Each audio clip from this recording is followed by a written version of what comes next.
Good morning बच्चों। लल्ला classes में आपका स्वागत है। देखिए, हम पॉलिटी का लेक्चर नंबर 12वां आज हम डिक्टेट करने जा रहे हैं और दो बातें हम कह देना चाहते हैं, उसके बाद में स्टार्ट करेंगे कि मंजिलें क्या है, रास्ता क्या है, हौसला हो तो फासला क्या है। कि मंजिलें क्या है, रास्ता क्या है, हौसला हो तो फासला क्या है।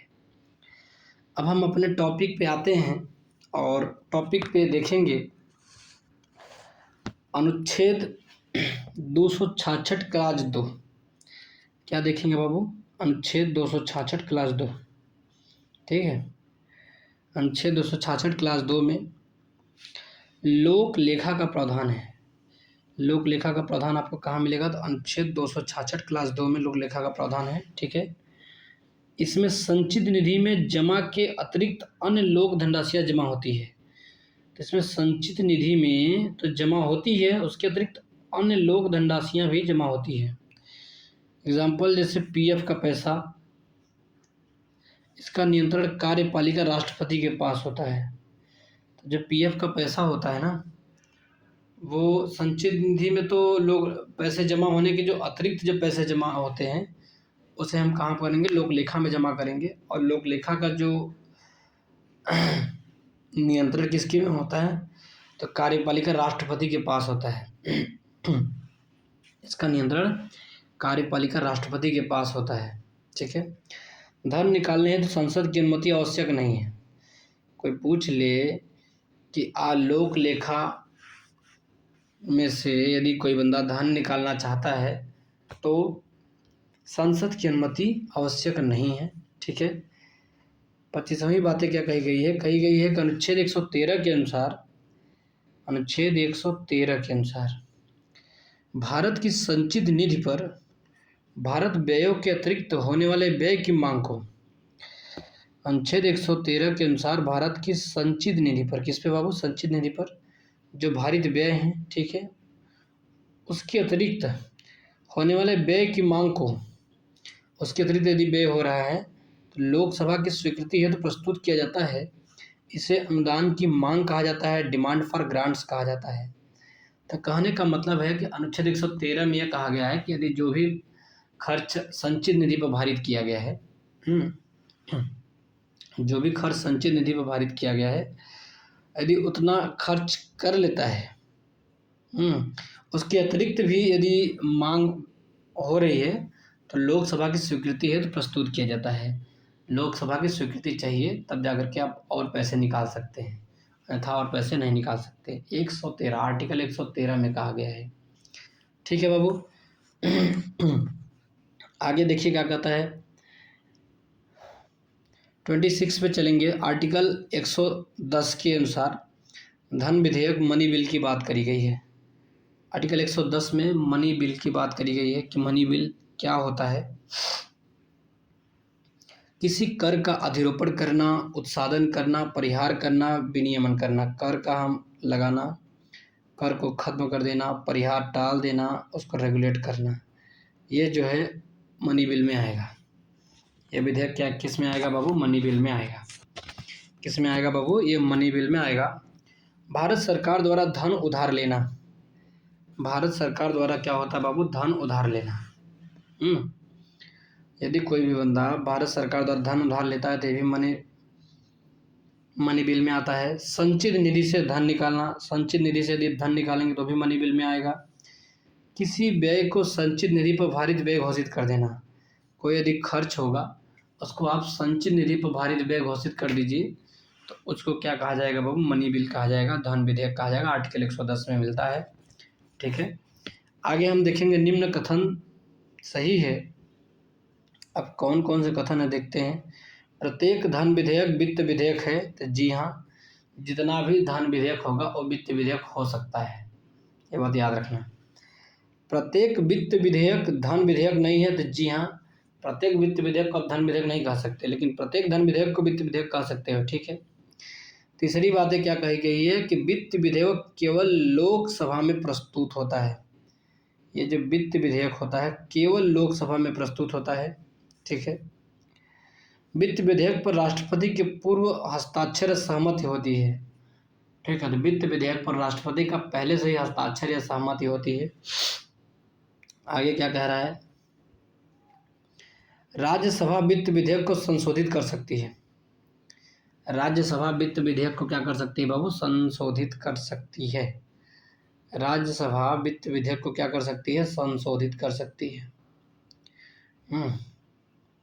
आगे हम देखते हैं, धन विधेयक प्रस्तुत करने से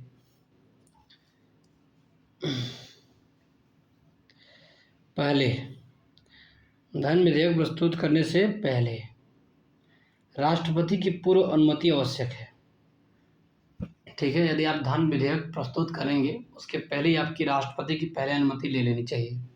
ठीक है, अब हम देखेंगे राष्ट्रपति से पुनर्विचार हेतु नहीं भेजेगा।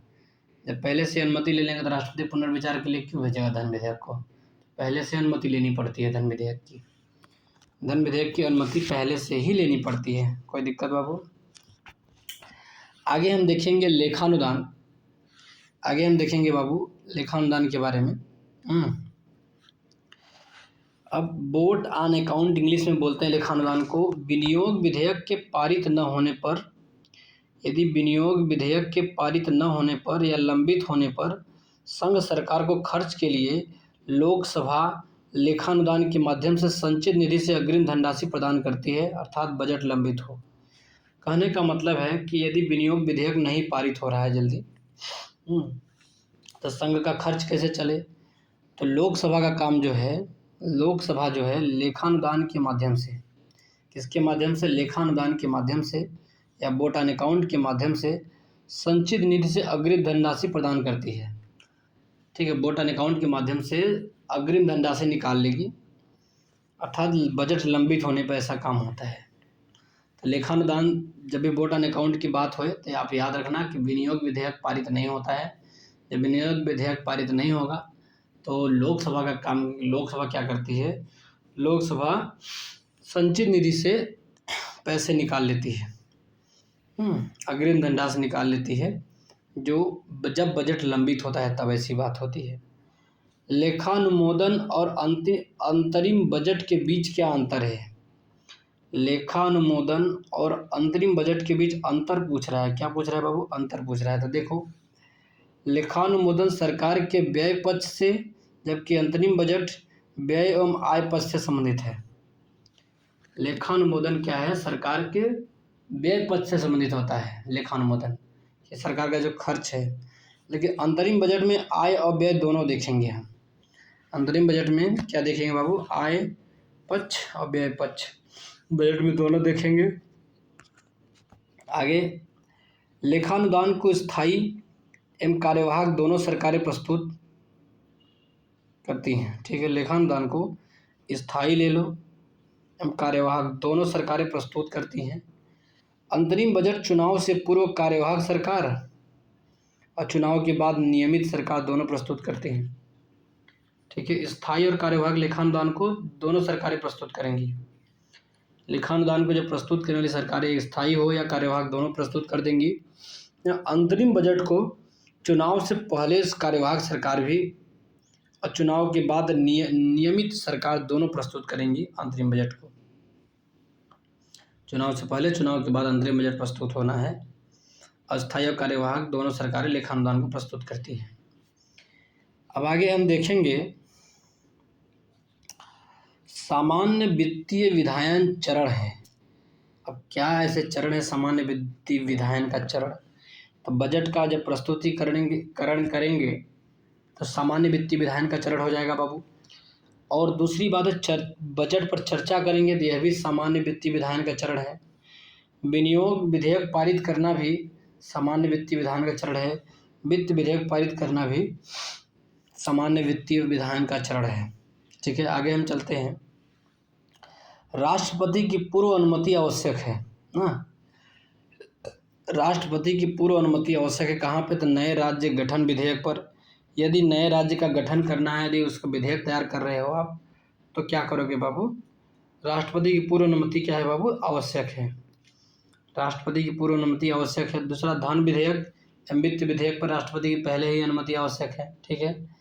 फिर राज्यों की सीमाओं में फेरबदल विधेयक आ जाए, यदि राज्य की सीमा में फेरबदल विधेयक लाया जाता है तो राष्ट्रपति की पूर्व अनुमति आवश्यक है। ऐसे कराधान जिससे राज्यों का हित हो, उससे भी राष्ट्रपति की पहले अनुमति लेनी ही पड़ती है। ऐसे कराधान जिससे राज्यों का हित हो। ठीक है। तो देखो बाबू, ध्यान से पढ़ो। आप टेंशन क्यों लेते हो? हम हैं ना, टेंशन लेने की बात नहीं है। देखो, आप जो है अपने मंजिल को एक स्थिर बनाओ, एकीकृत बनाओ कि मंजिल हमको किस मंजिल पे जाना है। विकल्प बहुत मिलेंगे मार्ग भटकाने के लिए, लेकिन संकल्प एक ही काफ़ी है मंजिल तक जाने के लिए। ठीक है। तो विकल्प बहुत मिलेंगे, लेकिन आपको जो है क्या करना है, एक ही विकल्प जो है चुनना है और मंजिल तक आपको पहुंचा देगी। आगे हम देखिए, निंदा प्रस्ताव क्या होता है बाबू? सरकार की दोषपूर्ण नीतियों की आलोचना को निंदा प्रस्ताव कहते थे। अब निंदा प्रस्ताव तो आपको याद हो जाना चाहिए। सरकार की जो दोषपूर्ण नीतियां हैं ना, उसकी आलोचना करी जाती है तो निंदा प्रस्ताव हो जाती है। ध्यानाकर्षण प्रस्ताव की बात करेंगे तो जब ध्यानाकर्षण प्रस्ताव की बात करेंगे तो उसमें सार्वजनिक महत्व के विषय पर संबंधित मंत्री का ध्यान आकृष्ट होता है। मतलब कि जो विषय सार्वजनिक महत्व की हो तो उससे संबंधित जो मंत्री होता है ध्यान आकर्षण करता है, उसको ध्यानाकर्षण प्रस्ताव कहते हैं। स्थगन प्रस्ताव में क्या होता है, सार्वजनिक महत्व के विषय पर सदन के सदस्यों का ध्यान आकृष्ट करना। ठीक है। स्थगन प्रस्ताव में भी जो सार्वजनिक महत्व के विषय पर सदन के सदस्यों का ध्यान क्या करना है बाबू, वो सदन के सदस्यों का ध्यान आकृष्ट करना स्थगन प्रस्ताव कहलाता है। मितव्ययिता प्रस्ताव का मतलब होता है बजट की मांग में से एक निश्चित राशि घटा दी जाए तो उसे मितव्ययिता प्रस्ताव कहेंगे। ठीक है। सांकेतिक प्रस्ताव का मतलब होता है कि बजट की मांग में से 100 रुपये कम करे तो सांकेतिक प्रस्ताव हो जाएगा। मितव्ययिता में मतलब जितना मांगा है कुछ धनराशि, निश्चित धनराशि घटा दोगे मितव्ययिता, और 100 रुपये कम कर दे तो सांकेतिक प्रस्ताव हो जाता है। बजट की मांग में कुल मिलाकर के 100 रुपये यदि हम कम कर देते हैं तो क्या हो जाएगा बाबू, सांकेतिक। क्या हो जाएगा बाबू, सांकेतिक प्रस्ताव। आगे हम देखेंगे नीति निरनुमोदन प्रस्ताव।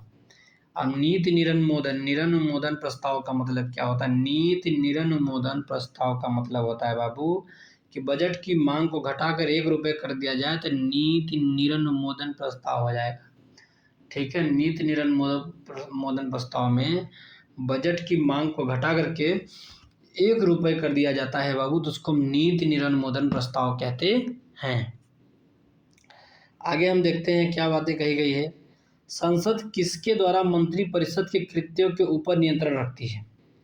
संसद किसके द्वारा मंत्रिपरिषद के कृत्यों के ऊपर नियंत्रण रखती है? तो मंत्रिपरिषद क्या अपना कार्य कर रही है उस पर नियंत्रण कैसे कर रखेगा संसद?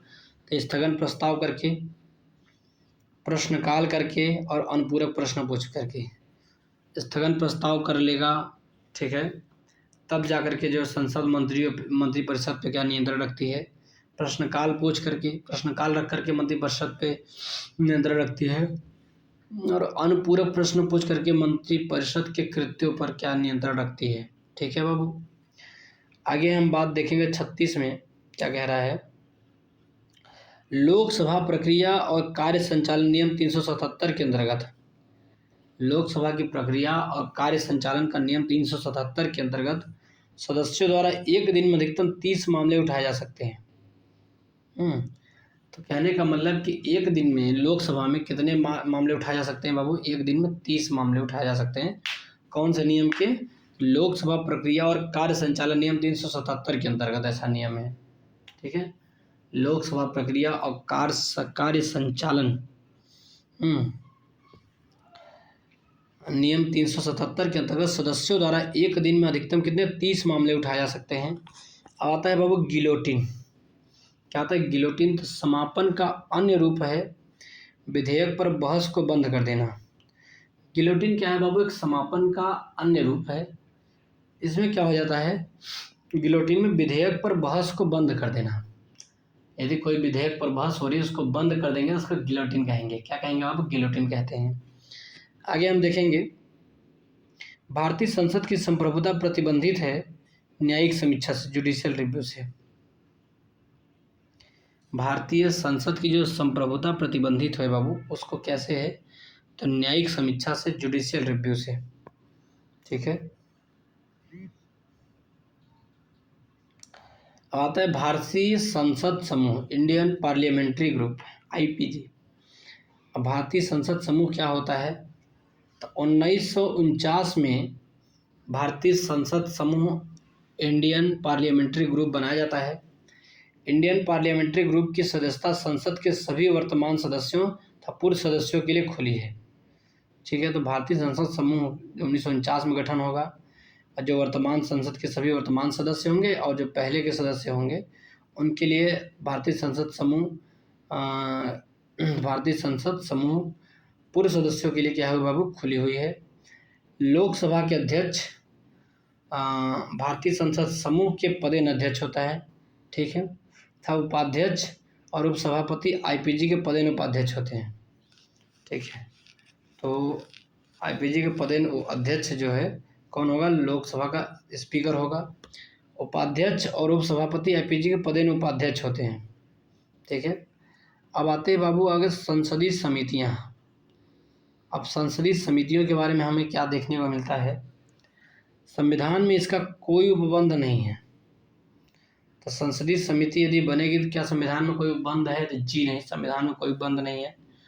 लोक वित्त पर नियंत्रण 3 समितियों से होता है। लोक वित्त पर नियंत्रण 3 समितियों से होता है बाबू। पहला लोक लेखा समिति, दूसरा प्राक्कलन समिति, तीसरा लोक उपक्रम समिति। लोक लेखा समिति, प्राक्कलन समिति और उपक्रम समिति। तो प्राक्कलन समिति लोकसभा से 30 बंदे होंगे। प्राक्कलन समिति लोकसभा से कितने बंदे होंगे बाबू? 30 बंदे होंगे। प्राक्कलन समिति के अंतर्गत जो है देखेंगे तो लोकसभा से 30 बंदे होते हैं। लोक लेखा समिति में जब हम जाएंगे तो लोकसभा से 15 और राज्यसभा से 7, कुल मिलाकर के लोक लेखा समिति में 22 बंदे होते हैं। कितने लोग होते हैं? लोक लेखा समिति में 22 बंदे होते हैं, 15 लोकसभा से, 7 राज्यसभा से। ठीक है। और सरकारी उपक्रम समिति में भी 15 और 7 का रेशियो है, 22 होते हैं सरकारी उपक्रम में भी। तो लोक लेखा समिति में और सरकारी उपक्रम समिति में 22 लोग हो रहे हैं। याचिका समिति जो आता है, याचिका समिति में लोकसभा से 15 लोग होते हैं, राज्यसभा से 10 लोग होते हैं, कुल मिला के 25 लोग होते हैं। याचिका समिति में कितने लोग होते हैं बाबू? 25। याचिका समिति की जनसंख्या कितनी है? 25। लोकसभा से कितने लोग हैं बाबू? 15। राज्यसभा से कितने हैं? 10। ठीक है। आगे हम देखेंगे इसका कार्यकाल नियत नहीं, पुनर्गठन किए जाने तक बनी रहती है। ठीक है। कहने का मतलब है जो समितियां हैं इसका कार्यकाल जो है नियत नहीं है, पुनर्गठन किए जाने तक जब तक दोबारा गठन ना करेंगे तब तक बनी रहती है। ठीक है। लोक लेखा समिति का अध्यक्ष विपक्षी नेता को स्पीकर द्वारा चुना जाता है। जो भी बंदा लोक लेखा समिति का अध्यक्ष होगा ना, और विपक्षी नेता को स्पीकर द्वारा चुना जाएगा। स्पीकर विपक्षी नेता को चुनता है लोक लेखा समिति के अध्यक्ष के रूप में। 22 लोग होते हैं, 15 लोकसभा, 7 राज्यसभा से। आगे लोक लेखा समिति अपनी रिपोर्ट प्रस्तुत करती है स्पीकर को। लोक लेखा समिति अपनी रिपोर्ट किसको प्रस्तुत करेगी? स्पीकर को प्रस्तुत करेगी। यह सरकार के विनियोग तथा वित्त लेखाओं की जांच करती है। तो लोक लेखा समिति जो है सरकार के विनियोग तथा वित्त लेखाओं की क्या करती है बाबू? जांच करती है। सरकारी आश्वासनों पर स्थायी समिति दोनों सदनों में पृथक होती है। सरकारी आश्वासनों पर, ठीक है, क्या कह रहा है? सरकारी आश्वासनों पर स्थायी समिति दोनों सदनों में पृथक होती है। जो सरकारी आश्वासन है उसमें स्थायी समिति जो होगी और दोनों सदनों में अलग अलग होती है। लोकसभा में 15 स्थायी सदस्य, राज्यसभा में 10 स्थायी सदस्य हैं। लोकसभा में कितने स्थायी सदस्य हैं बाबू? 15। और राज्यसभा में कितने होंगे बाबू? 10। ठीक है, आगे हम देखेंगे लोक लेखा समिति वित्तीय समिति होती है, याचिका समिति कार्यकारी समिति होती है। याचिका समिति में कुल 25 लोग होते हैं, 15 लोकसभा से, 10 राज्यसभा से। विभागीय समिति को स्टैंडिंग या स्थायी समिति कहते हैं। विभागीय समिति को हम क्या बोलेंगे? स्टैंडिंग या तो स्थायी समिति बोलेंगे। स्टॉक बाजार स्कैम संयुक्त समिति तदर्थ समिति होती है। स्टॉक बाजार स्कैम संयुक्त समिति जो होती है तदर्थ समिति होती है। ठीक है बाबू, आगे हम देखेंगे भारतीय संसद की वित्तीय समितियां एक प्राक्कलन समिति है, लोक लेखा समिति है, सार्वजनिक उपक्रम समिति है। भारतीय संसद की जो वित्तीय समितियां बैठाई जाती हैं, एक प्राक्कलन समिति बैठाई जाती है, 30 लोग हो जाते हैं उसमें। लोक लेखा समिति में 22 लोग होते हैं, सार्वजनिक उपक्रम समिति में भी 22 लोग हो जाते हैं। ठीक है, आगे हम देखेंगे संसदीय समितियां 2 प्रकार की होती हैं, एक स्थायी होती हैं, एक तदर्थ होती हैं।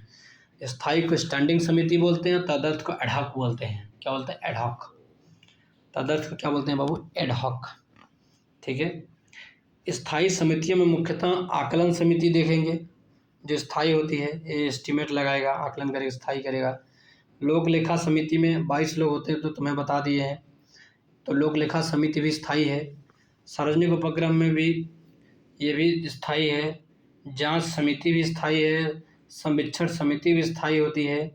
SC ST कल्याण पर समिति जो बनती है भी स्थायी होती है। सदन की दिन प्रतिदिन की कार्यवाही समिति ये भी क्या है? स्थायी समिति है। आगे हम देखेंगे अल्पसंख्यक कल्याण हो तो संसदीय समिति नहीं है। अल्पसंख्यक के कल्याण के लिए क्या संसदीय समिति है? तो जी नहीं, संसदीय समिति नहीं है। अल्पसंख्यक के कल्याण के लिए संसदीय समिति नहीं है, बल्कि इसके लिए अल्पसंख्यक आयोग है। अल्पसंख्यक कल्याण के लिए अल्पसंख्यक आयोग है, लेकिन संसदीय समिति कोई नहीं है, याद रखना। लोकसभा के अधीन कौन कौन सी समितियां आती हैं? श्रम संबंधी समिति लोकसभा के अधीन आएगा। शहरी विकास संबंधी समिति लोकसभा के अंतर्गत आएगा। सामाजिक न्याय और अधिकारिता संबंधी समिति जो भी आएगा लोकसभा के अंतर्गत आएगा। ठीक है, सामाजिक न्याय एवं अधिकारिता संबंधी समिति जो होती है वो लोकसभा के अधीन समितियां हैं। शहरी विकास संबंधी समिति लोकसभा के अधीन है। श्रम संबंधी समिति जो है लोकसभा के अधीन है। राज्यसभा के अधीन समितियां कौन कौन सी है? तो स्वास्थ्य एवं परिवार कल्याण संबंधी मंत्री समिति, तो जो भी स्वास्थ्य को लेकर के, परिवार कल्याण संबंधी समिति को लेकर के राज्यसभा में के अधीन आती हैं। कौन सी संसदीय समिति कार्यपालिका को नियम विनियम बनाने हेतु प्रत्यायोजित शक्ति से संबंधित है? कह रहा है कौन सी संसदीय समिति कार्यपालिका को नियम विनियम बनाने हेतु प्रत्यायोजित शक्ति से संबंधित है? तो अधीनस्थ विधान पर समिति। अधीनस्थ विधान पर समिति जो होगी संसदीय समिति कार्यपालिका को नियम विनियम करने बनाने हेतु प्रत्यायोजित शक्ति से है कि अधीनस्थ विधान पर समिति। ठीक है, आगे हम देखेंगे बाबू खाद्य मिलावट निवारण अधिनियम 1954 को सर्वप्रथम 1 जून 1955 को प्रभावी हुआ था। तो कहने का मतलब कि जो संसदीय अधिनियम में देखेंगे तो खाद्य मिलावट निवारण अधिनियम, खाद्य में मिलावट निवारण अधिनियम आया था 1954 में। तो 1 जून 1955 से क्या हो गया? प्रभावी हो गया संसदीय अधिनियम। हिंदू विवाह अधिनियम की बात करेंगे तो 1955 में होता है हिंदू विवाह अधिनियम। हिंदू विवाह अधिनियम 1955 में आता है। हिंदू उत्तराधिकार अधिनियम 1956 में आएगा। हिंदू से विवाह करेंगे अधिनियम 1955 में, हिंदू को उत्तराधिकार अधिनियम आएगा 1956 में। सती निरोध अधिनियम आया था 1987 में। सती निरोध अधिनियम कब आया था बाबू? 1987 में। ठीक है, सती निरोध अधिनियम कब आया था बाबू? 1987 में आया था। आगे हम देखेंगे भारतीय सशस्त्र अधिनियम 1878 में। भारतीय सशस्त्र शस्त्र अधिनियम 1878 में ही शस्त्र अधिनियम आ गया था। सोचो, सन 1878 में शस्त्र अधिनियम आ गया था बाबू। शाही पद अधिनियम 1876 में, शाही पद भी था उसी समय 1876 में। उच्च न्यायालय अधिनियम आया था 1861 में। 1861 में उच्च न्यायालय का अधिनियम आया था। और भारतीय विवाह विच्छेद अधिनियम 1869 में। ठीक है, तो भारतीय विवाह विच्छेद अधिनियम 1869 में। ठीक है, उच्च न्यायालय अधिनियम 1861 में, ये भी ठीक है। हिंदू उत्तराधिकार अधिनियम 1956 में और हिंदू विवाह अधिनियम 1955 में। ठीक है, आगे चलते हैं हम।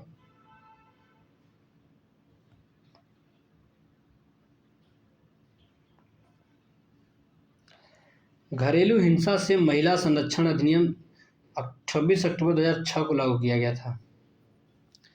जो घरेलू हिंसा से महिला का संरक्षण किया जाता है बाबू, अधिनियम 26 अक्टूबर 2006 को लागू किया था। उपभोक्ता संरक्षण अधिकार 1986, क्या बोलेंगे बाबू? उपभोक्ता संरक्षण अधिकार 1986 की बात करेंगे तो उपभोक्ता को खाद्य की जांच करने हेतु नमूने लेने का अधिकार है। उपभोक्ता को खाद्य की जांच करने हेतु नमूने लेने का अधिकार है। उपभोक्ता चाहे तो खाद्य की जांच करने के लिए नमूना लेकर के इंतजार क्या कर सकता है, अधिकार है कि जांच कर सकता है। फिर गड़बड़ी पाए जाने पर उपभोक्ता फोरम में अपनी शिकायत दर्ज कर सकता है। गड़बड़ी यदि पाया गया तो उपभोक्ता फोरम में, क्या पे उपभोक्ता फोरम में अपनी शिकायत दर्ज कर सकता है। इसके लिए निर्धारित फीस देनी पड़ती है, निर्धारित फीस देनी पड़ती है। उपभोक्ता संरक्षण अधिकार में गड़बड़ी पाए जाने पर उपभोक्ता फोरम में अपनी शिकायत दर्ज करना पड़ता है, इसके लिए निर्धारित फीस देनी पड़ती है। उपभोक्ता की मृत्यु हो जाने पर उसका वैधानिक उत्तराधिकार उसकी ओर से उपभोक्ता मंच में शिकायत दर्ज कर सकता है।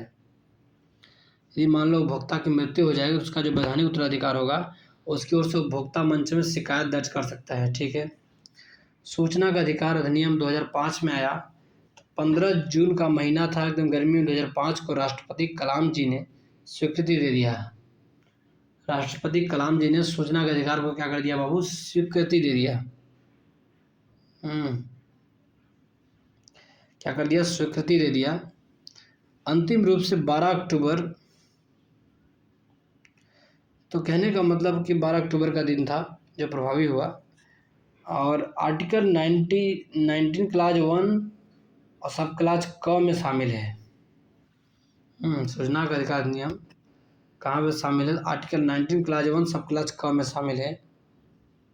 यह संवैधानिक अधिकार नहीं बल्कि एक विधिक अधिकार है। कैसा अधिकार है बाबू?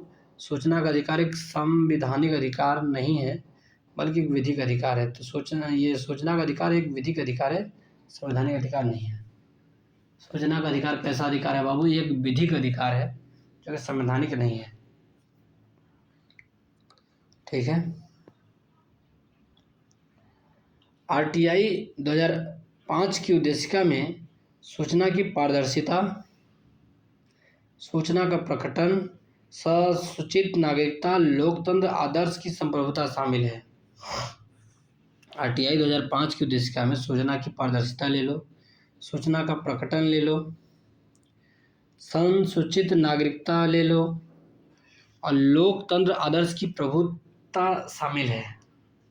ठीक है, आरटीआई एक्ट में सूचना का अधिकार संशोधन नियम 2019 में सूचना का अधिकार में संशोधन किया गया 2019 में।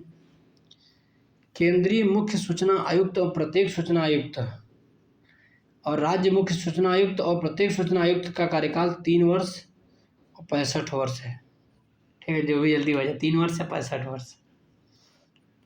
कहने का मतलब कि केंद्रीय मुख्य सूचना आयुक्त ले लो, प्रत्येक सूचना आयुक्त ले लो या राज्य मुख्य सूचना आयुक्त ले लो और प्रत्येक सूचना आयुक्त ले लो, उसका कार्यकाल कितना होगा बाबू? 3 वर्ष होगा और 65 वर्ष होगा। यह अधिनियम आया था सूचना का अधिकार अधिनियम 2019। नाउ जम्मू कश्मीर लद्दाख में भी लागू है ये सूचना का अधिकार। जम्मू कश्मीर में भी सूचना का अधिकार, लद्दाख में भी सूचना का अधिकार है। आगे हम देखेंगे केंद्रीय सूचना आयोग CIC, केंद्रीय सूचना आयोग की स्थापना 12 अक्टूबर 2005 में हुई थी। केंद्रीय सूचना आयोग की स्थापना जब भी होगा CIC की तो 12 अक्टूबर 2005 को हुई। यह हुई एक सांविधिक स्टेटूटरी निकाय है। केंद्रीय सूचना आयोग क्या है? एक बाबू सांविधिक स्टेटूटरी निकाय है। इसमें एक मुख्य सूचना आयुक्त एवं 10 सूचना आयुक्त शामिल होते हैं। केंद्रीय सूचना आयोग में एक तो मुख्य सूचना आयुक्त होगा और 10 सूचना आयुक्त होंगे, स्वीकार रहेंगे। आगे हम देखेंगे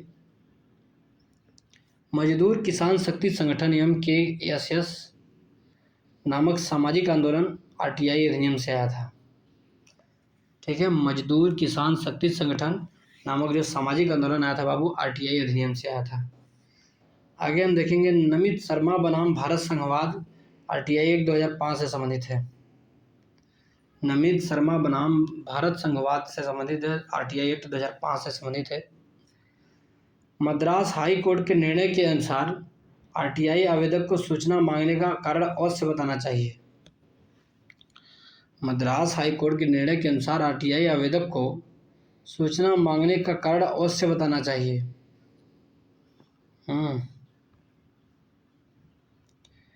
राष्ट्रीय स्तर पर अनुसूचित जनजाति और अन्य पारंपरिक वन निवासी अधिनियम 2006 के प्रभावी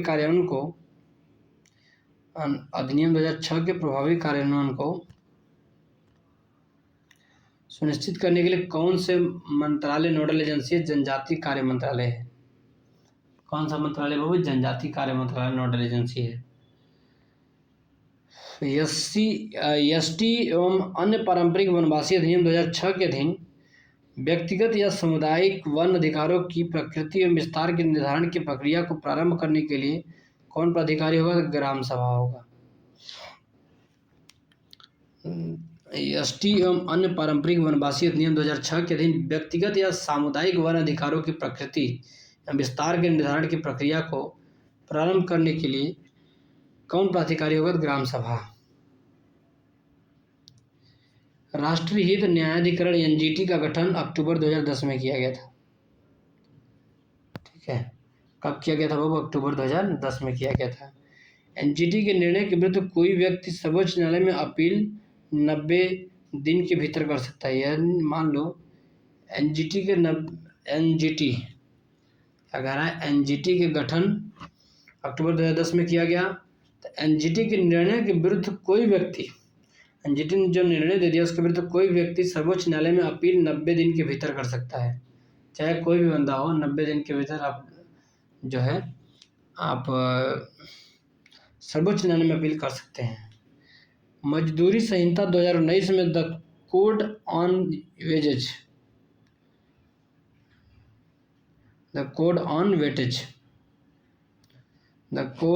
वेजेज में 4 श्रम अधिनियम शामिल है। तो न्यूनतम मजदूरी अधिनियम 1948 में तो पहले ही आ गया था। मजदूरी संदाय अधिनियम 1936 में आया था। समान पारिश्रमिक अधिनियम 1976 में आया था। कोई पूछे कि समान पारिश्रमिक अधिनियम कब आया था? 1976 में। 1965 में बोनस संदाय अधिनियम आया था। 1965 में बोनस संदाय अधिनियम आया था। ठीक है बाबू, अब हम यही से क्लास समाप्त करते हैं।